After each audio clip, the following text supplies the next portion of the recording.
When I had my daughter, I used to just love holding her, looking at her face, just being with her 24/7.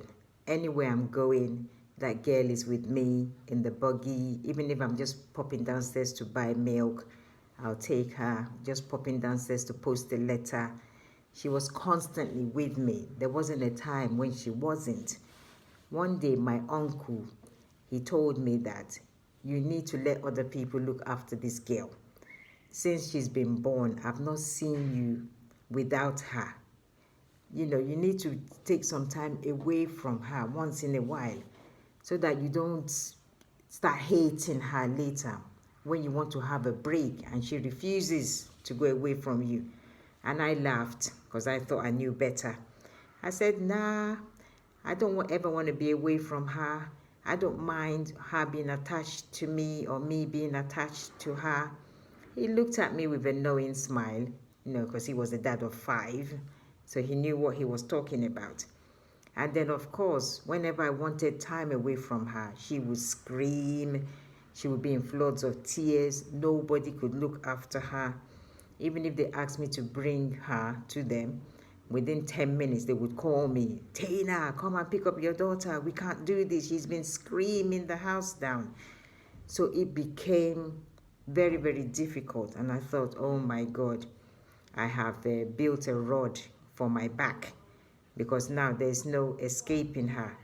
Now I can't get away from this girl. I couldn't have a 5-minute break. So I learned from that. So this is also a message for new parents out there. Let other people look after your child, because when you want a break, that kid is not going to want to let you go.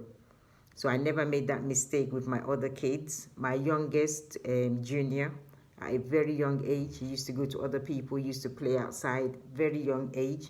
So he wasn't too clingy to his parents. It's the same way if you have anything that you're doing in church. Let other people also assist. The sky is not going to fall down if you're not there once in a while.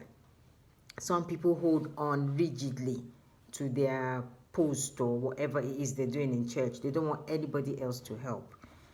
And then later they start resenting it. Why am I the only one doing this? Why should I be the only one to wake up so early in the morning to come and open the door? Why can't somebody else open the door? That's because you never gave somebody else an opportunity before. You were holding it, and now they've left you. Like, go on, do it. And now you're moaning.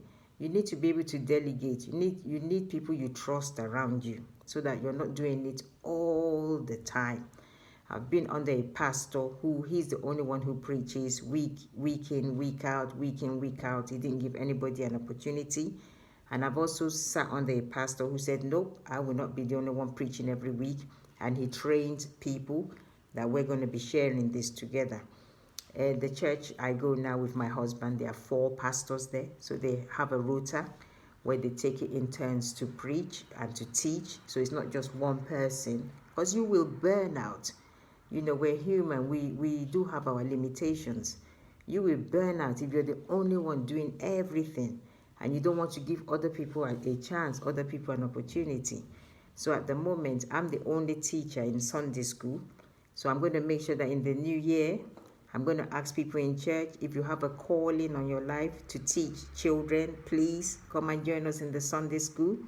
So I'm not the only one every Sunday teaching the kids, which means if I don't go to church one Sunday, there won't be Sunday school. The kids will have to sit in the main church with their parents. So I will ask and say, join us, let there be a rota. So some weeks I also will sit in church, listen to the message, relax, stretch my legs, instead of shouting every Sunday, keep quiet, are you listening? You have to delegate tasks. Don't hold on rigidly to something. Find other people. If there's nobody in your church who can do what you're doing, train them. There might be sometimes you want to go on a vacation with your family. Then what happens? So won't the organist be able to play the organ because they don't know how to fix all the jukebox and whatever those things are called? Train people. Let other people be able to do it if you're not there. You remember Moses, what his father-in-law Jethro told him. Moses, what you're doing is bad. How can only you, from morning till night, all these people are queuing up in front of you? Delegate, people, leaders over 50, leaders over 100, leaders over 20, and let them also counsel these people. It shouldn't just be you. And Moses listened to the advice of his father-in-law, Jethro. You see, and he had to do this. Otherwise, he would have burnt out. Burnout is real. There are lots of pastors now who are facing burnout because they're doing everything by themselves. They don't want to delegate. Maybe they're scared that if they give this bit of their job to somebody else, that person will be much better than them, and nobody will want them anymore, and stuff like that. You can't live like that. What if you keel over dead? The work will still go on. You need to leave, a successor. What's the name of that pastor who died in the helicopter crash or plane crash with his wife? He always says it there. If you're a leader and you don't have someone that you're leaving things to, then you're a failure. And he's absolutely right. That's my short message today. Don't do everything by yourself. Don't kill yourself before your time. Delegate, delegate, delegate. God bless you. Blessed be the name of the Lord. Blessed be your name.